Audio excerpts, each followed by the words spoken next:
Dear friends, कैसे हैं आप सब। टाइटल पढ़ के आपने जाना होगा कि मैं किस बारे में बात करने जा रही हूँ। उम्मीद है कि आपको ये वीडियो पसंद आएगा। तो फ्रेंड्स, मैं बात करने जा रही हूँ वीर सावरकर यानी कि विनायक सावरकर के विषय में। लोग कहते हैं कि भारत को आज़ादी जो है वो अहिंसा से मिली है, अहिंसा परमो धर्मा, लेकिन ये ठीक नहीं है, क्योंकि अहिंसा भी एक लिमिट तक होती है और जब उस लिमिट को क्रॉस कर दिया जाता है तो फिर वो अहिंसा कायरता में बदल जाती है। भारत को आज़ादी अहिंसा से नहीं मिली है, ये मूवी इस बात को बताती है। जब अंग्रेज़ों ने भारत देश को गुलाम बनाया था तो उन्होंने हम पर अत्याचार करने में कोई कसर नहीं छोड़ी थी। उन्होंने हमारे ही यहाँ रहकर ना केवल हम लोगों को गुलाम बनाया था, बल्कि हमारा जितना वो शोषण कर सकते थे उतना उन्होंने किया था। मेंटली अब्यूज़ करना, फिज़िकली अब्यूज़ करना, हर तरह से उन्होंने भारतीयों को जानवरों से भी ज़्यादा बदतर ज़िंदगी दी थी। बात उस समय की है, 1897 के इस समय की बात है। उस टाइम पे इंडिया में प्लेग फैला हुआ था। तो क्या कर रही थी ब्रिटिश गवर्नमेंट, जिन जिन भारतीयों को प्लेग था उनको पकड़ती और उनको जला देती। यही सब देखकर वीर सावरकर बड़े हुए थे। वो उस समय किशोरावस्था में थे और उस समय इस स्थिति को देखकर उनके मन में एक क्रोध भर गया था। उनके मन में देश को आज़ाद कराने का एक जज्बा भर गया था।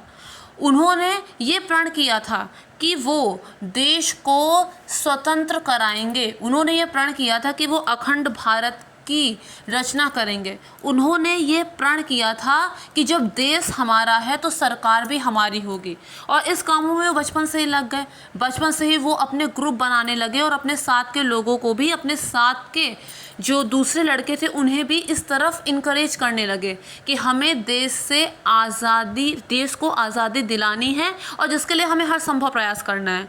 उन्होंने हथियारों के बारे में जानकारी हासिल की, उन्हें चलाना सीखा और दूसरों को इनकरेज करना कि हमें अंग्रेज़ों के खिलाफ युद्ध करना है और हमें आज़ादी पाकर रहनी है। इसमें वो बचपन से ही लग गए।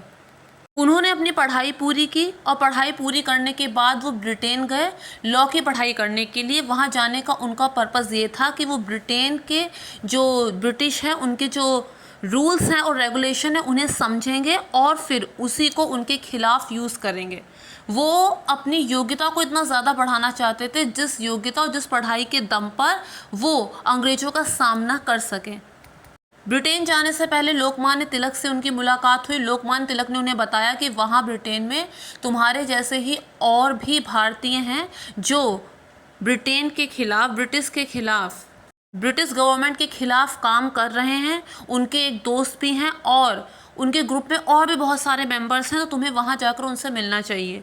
तो उसके बाद वीर सावरकर वहाँ जाते हैं, अपनी पढ़ाई भी पूरी करते हैं, अपनी पढ़ाई भी पूरी कर रहे होते हैं और उन लोगों से भी मिलते हैं और वहीं पर ब्रिटिश के खिलाफ खड़े होने की योजना बनाते हैं कि हम इस तरह से अंग्रेज़ों को हरा सकते हैं। वो अपने हॉस्टल वालों को भी अपने पक्ष में कर लेते हैं। बहुत सारे जितने भी इंडियंस होते हैं उनके हॉस्टल में, उन्हें अपने पक्ष में कर लेते हैं कि हमें भारत देश को आज़ादी दिलानी है, हमें अखंड भारत का निर्माण करना है, हमें स्वराज चाहिए, देश हमारा है तो सरकार भी हमारी होनी चाहिए। वहाँ पर इनकी मुलाकात गांधी जी से भी होती है। गांधी जी उनसे आकर कहते हैं कि हमें अहिंसा अपनानी चाहिए, हमें ऐसा करना चाहिए कि अंग्रेज़ों के हर काम में उन्हें सहयोग देना चाहिए। अगर हम ऐसा करेंगे तो अंग्रेज़ हमारी बात भी सुनेंगे, हमारी बात को समझेंगे और फिर अपने आप ही देश को छोड़ के चले जाएंगे। पर वीर सावरकर ने कहा कि मैं आपकी इस बात से सहमत नहीं हूँ। अगर हम अंग्रेज़ों का साथ देंगे तो कभी भी हमारी बात नहीं समझेंगे और ना ही हमें आज़ादी देंगे, तो मैं आपकी इस बात से एग्री नहीं करता हूँ। फिर वहाँ से गांधी जी ये कहकर चले जाते हैं कि आप क्रांतिकारी अच्छे हैं लेकिन हमारे विचार आपस में नहीं मिलते हैं। उसके बाद जब हॉस्टल में पता चलता है कि ये सब इंडियंस को इकट्ठा करके हमारे ही खिलाफ साजिश रच रहे हैं तो उन्हें हॉस्टल से निकाल दिया जाता है। उनसे कहा जाता है कि या तो फ़ाइन दो 10 रुपये का, नहीं तो फिर निकल जाओ। उस समय 10 रुपये की कीमत बहुत होती थी। आप समझ सकते हैं कि आज के ज़माने में 5-6 हज़ार रुपये जो उनके पास नहीं थे उस समय। तो वो हॉस्टल से निकल जाते हैं लेकिन अपनी पढ़ाई पूरी कर रहे होते हैं और अंग्रेज़ों के खिलाफ वो लगे भी होते हैं कि हमें किसी तरह से इंडिया को आज़ादी दिलानी है। उसके बाद जो उनके एक दोस्त होते हैं मदन, लाल ढींगरा जो उनके परम मित्र होते हैं और उनके अंदर भी आज़ादी का ये जज्बा भरा होता है, तो वो लोग आपस में डिसाइड करते हैं कि एक बहुत ऊंचे ओहदे में जो एक ब्रिटिश हैं जिनका नाम विलियम है, उनको मार डालेंगे, उन्हें मार देंगे, जिससे अंग्रेज़ों के कान भी खड़खड़ाएं। तो क्या करते हैं, रिवॉल्वर का प्रबंध करते हैं और जाकर उससे मार देते हैं। अब बाद में तुरंत इन्वेस्टिगेशन शुरू होती है। जब पता चलता है कि मदन लाल उसमें ज़िम्मेदार हैं, उन्होंने ही मारा है, तो उन्हें फांसी की सज़ा दे दी जाती है। जब पता चलता है वीर सावरकर को ये बात, तो उन्हें बहुत दुख होता है इस चीज़ का, उन्हें, क्योंकि वो उनके परम मित्र भी होते हैं। इसके बाद भी वो रुकते नहीं, अपने कामों में लगे रहते हैं। लेकिन उसको फांसी देने के बाद भी अंग्रेज़ थमे नहीं थे। उन्हें पता चला कि ऐसे और भी लोग हैं जो इंडिया से यहाँ पर आए हैं, यहाँ पे लॉज की पढ़ाई करने के लिए आए हैं और यहाँ के सब नियम कानून समझकर उसे हमारे ही खिलाफ यूज़ कर रहे हैं, क्रांतिकारी हैं, बगावत करने वाले हैं। तो जब उन्हें इस बात का पता चलता है, तो जितने भी वीर सावरकर के फ्रेंड्स होते हैं, उनके ग्रुप के अलग जो और लोग होते हैं, वो उनसे कहते हैं कि तुम्हें ब्रिटेन छोड़ के यहाँ से निकल जाना चाहिए, क्योंकि कहीं ना कहीं तुम्हारा नाम भी सामने आ जाएगा और अगर तुम पकड़े जाओगे तो ये तुमको मतलब ख़त्म कर देंगे। और फिर तुम कैसे फिर सर्वाइव करोगे, तुम कैसे अपनी लड़ाई को आगे जारी रखोगे, तुम्हें फ्रांस चला जाना चाहिए।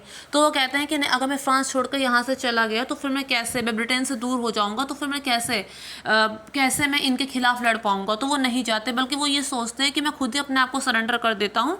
ऐसा करने से ये होगा कि मुझे 2-3 साल की सज़ा देंगे, इससे ज़्यादा तो कोई मेरे ऊपर आरोप लगता नहीं है। 2-3 साल की सज़ा देंगे और उसके बाद मुझे रिहा कर देंगे।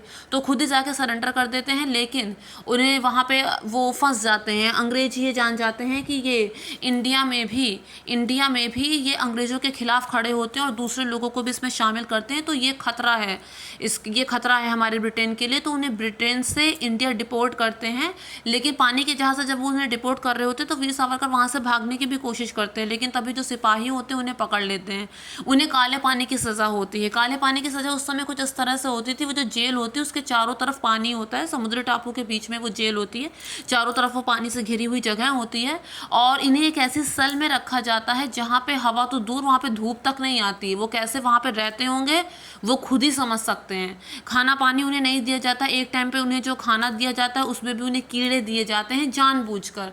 मतलब उसने जितना ज़्यादा कष्ट उन्हें दिया जा सकता है उतना कष्ट वो उनको देते हैं। वो काफ़ी साल तक उस काले पानी की सज़ा को गुजारते हैं। फिर उसके बाद क्या होता है, वो उन्हें नॉर्मल जेल में डाल देते हैं। फिर जब उन्हें नॉर्मल जेल में डालते हैं तो वहाँ पर वो देखते हैं कि जो उनके बड़े भाई हैं वो भी उसी जेल में हैं। दरअसल जब वो वहाँ पे गए थे ब्रिटेन में अपनी पढ़ाई पूरी करने, तो ब्रिटिश के खिलाफ उनके भाई भी क्रांतिकारी के रूप में सामने आए थे, जिस वजह से उन्हें जेल में डाल दिया गया था। अब जब वो जेल में आते हैं तो उन्हें फिर पता चलता है, पहले तो इन्हें काले पानी की जेल में रखा जाता है कई महीनों तक। उसके बाद इन्हें नॉर्मल जेल में डाला जाता है। वहाँ वो अपने बड़े भाई से मिलते हैं जिनको भी अंग्रेजों ने पकड़ के जेल में डाल दिया था। लेकिन यहाँ पर उन्हें बार बार उनके हौसले को कमज़ोर करने के लिए उन्हें बार बार उसी काले पानी की जेल में डाल दिया जाता था, ताकि उनके हौसले एकदम पस्त हो जाएं, जहाँ पे हवा नहीं आती, जहाँ पे धूप नहीं आती। खाने को एक टाइम पे जो खाना मिलता है उसमें भी कीड़े दिए जाते हैं, बार बार उसमें डाला जाता है। लेकिन वो ज़रा सा भी डगमग नहीं होते। क्या वो इतनी ख़राब स्थिति में पैदा हुए थे? नहीं। क्या उन्होंने अपनी ज़िंदगी में इतना दुख झेला था कि ये सब उन्हें नॉर्मल लग रहा था? नहीं। उन्होंने अपने एक नॉर्मल लाइफ को उन्होंने जिया था, लेकिन उसके बावजूद देश को आज़ाद कराने की लालसा इनके अंदर इतनी थी कि उसके आगे उन्हें सब कुछ बेकार लगता था। जब कोई इंसान किसी महान लक्ष्य को प्राप्त करना चाहता है तो रास्ते में जितनी भी कठिनाइयाँ, कितनी भी अड़चन क्यों ना आए, वो उन सबको एक किनारे करके आगे बढ़ता चला जाता है। वीर सावरकर भी ऐसे ही थे। वो अंग्रेजों से रिक्वेस्ट करते हैं कि उन्हें कागज़ और कलम दिया जाए, वो लिखना चाहते हैं। तो इस पर अंग्रेजों ने कागज़ और कलम लाकर देते हैं और उसके बाद वो इतना लिखते हैं, वो इंडियंस को अंग्रेजों के खिलाफ खड़ा करने के लिए, उन्हें जागरूक करने के लिए, उनकी आंखें खोलने के लिए इतना लिखते हैं कि वो किताब जब इंडियंस तक पहुंचती है तो हर एक इंडियन उनके प्रति ना केवल सम्मान से सर झुकाता है, बल्कि उनके साथ ही उस किताब को पढ़कर हो लेता है। वो ताकत थी उनकी कलम में, ऐसा वो लिखते हैं। अब लोगों का दबाव बढ़ने लगता है कि नहीं, उन्हें तो जेल से बाहर निकाला जाना चाहिए, उन्हें जेल से बाहर निकालो। जब इतना ज़्यादा दबाव अंग्रेजी सरकार पे पड़ता है तो वो डिसाइड कर लेते हैं कि अब हम इन्हें जेल में नहीं रख सकते, नहीं तो जगह जगह दंगे शुरू हो जाएंगे और हो सकता है स्थिति हमारे कंट्रोल से बाहर ही चली जाए। तो वो क्या करते हैं, उन्हें जेल से आज़ाद तो कर देते हैं, लेकिन उनके साथ एक कंडीशन पर लगा देते हैं कि तुम ग्रुप नहीं बना सकते, तुम अपना एक अलग संगठित करके इस तरह से लोगों को भाषण नहीं दे सकते, हमारे खिलाफ तुम कोई योजना नहीं बना सकते। तो वो उन शर्तों को स्वीकार करके आगे अपना काम करते हैं, लेकिन उन पर शर्तें लगी होती तो ज़्यादा कुछ वो कर नहीं सकते, वो बंधे हुए होते हैं। तभी उनसे भगत सिंह एक बार मिलने आते हैं। तो जब भगत सिंह उनसे मिलते हैं तो भगत सिंह कहते हैं कि मैंने आपकी किताबों को बहुत पढ़ा है और मैं आपसे बहुत प्रभावित हूँ।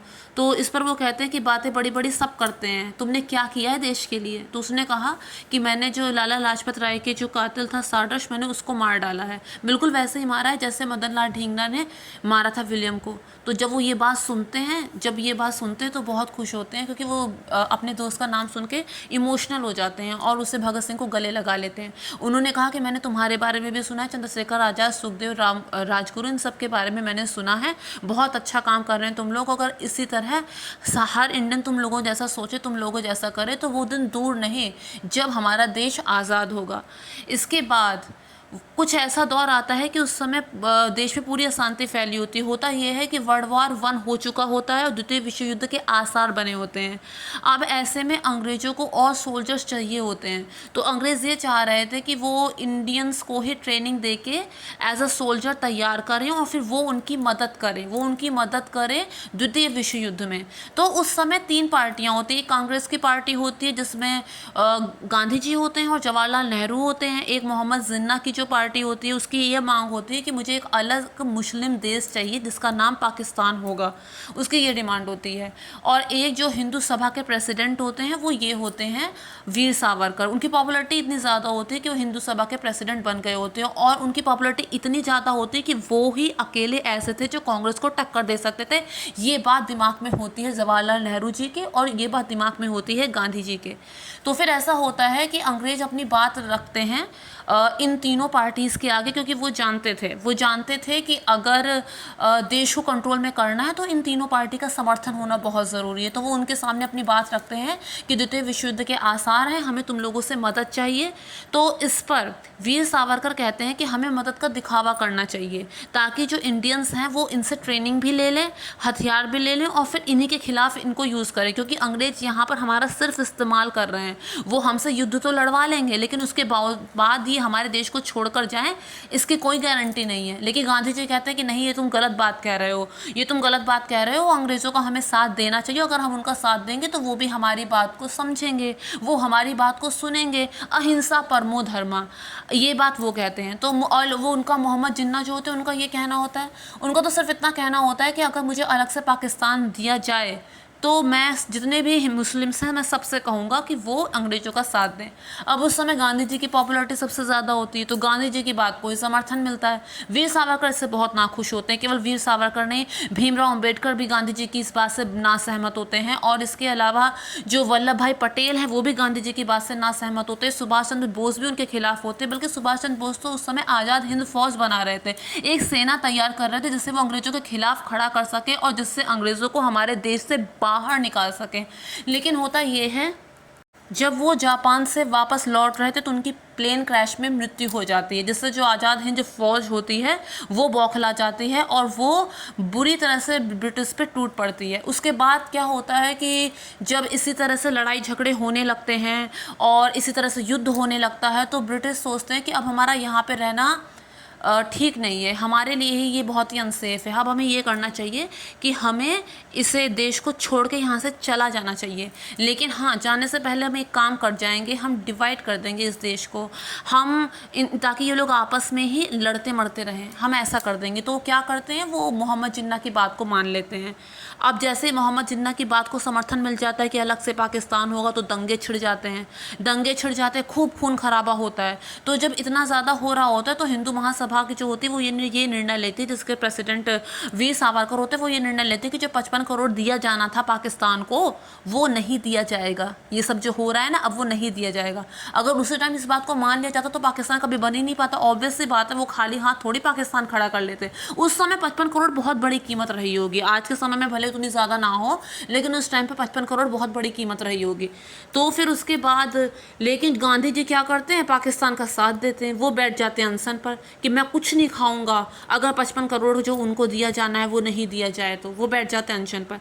अब गांधी जी की पॉपुलैरिटी इतनी ज़्यादा होती है कि जब वो अनशन पर बैठ जाते हैं तो उनकी वजह से पाकिस्तान को 55 करोड़ दिया जाता है और हमारे देश के 2 टुकड़े हो जाते हैं, हिंदुस्तान पाकिस्तान। बहुत लोग होते हैं जो गांधी जी की इस बात से खुंदक खाए होते हैं। उसी में एक नाथूराम भी होते हैं, वो भी उनसे खुंदक खाए हुए होते हैं। पहले वो सोचते हैं कि ये जो हुआ है ना, ये विभाजन ये हुआ है जिन्ना की वजह से, मैं जाके उसे मार दूंगा। लेकिन इससे पहले कि जिन्ना को मारते, जिन्ना पाकिस्तान भाग चुका था। अब बचे गांधी जी, उन्होंने कहा इसने भी पाकिस्तान का समर्थन किया, मैं इसे मार दूंगा। तो क्या करते हैं कि सभा में आते हैं और उसको वो गांधी जी को मार देते हैं गोली।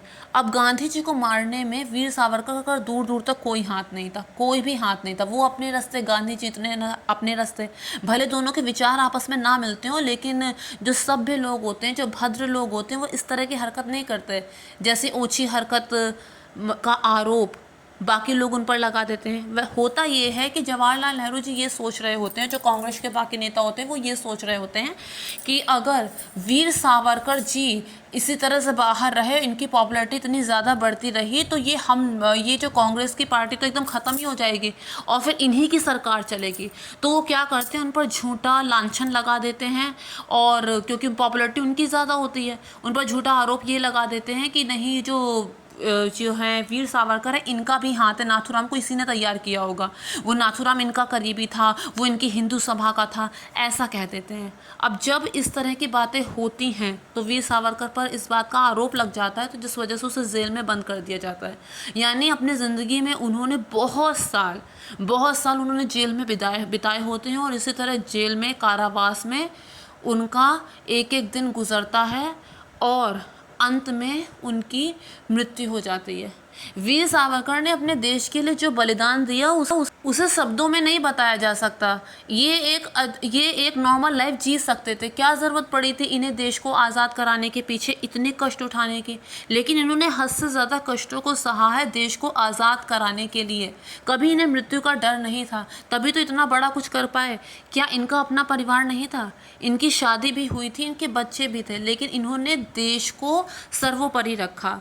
उन्होंने कहा कि सब धर्मों से बड़ा ये है कि मैं एक भारतीय हूँ, और उन्होंने भारतीय होने का फ़र्ज़ ही तो निभाया है। तो ऐसे स्वतंत्रता सेनानी को हमारा शत शत नमन है। तो फ्रेंड्स, मुझे उम्मीद है कि आप लोगों को मेरा वीडियो पसंद आया होगा। अगर पसंद आया हो तो मेक श्योर मेरे चैनल को सब्सक्राइब, वीडियो को लाइक और शेयर ज़रूर कीजिए। साथ ही मेरे जो डेकोर के वीडियो हैं उन्हें भी लाइक कीजिए।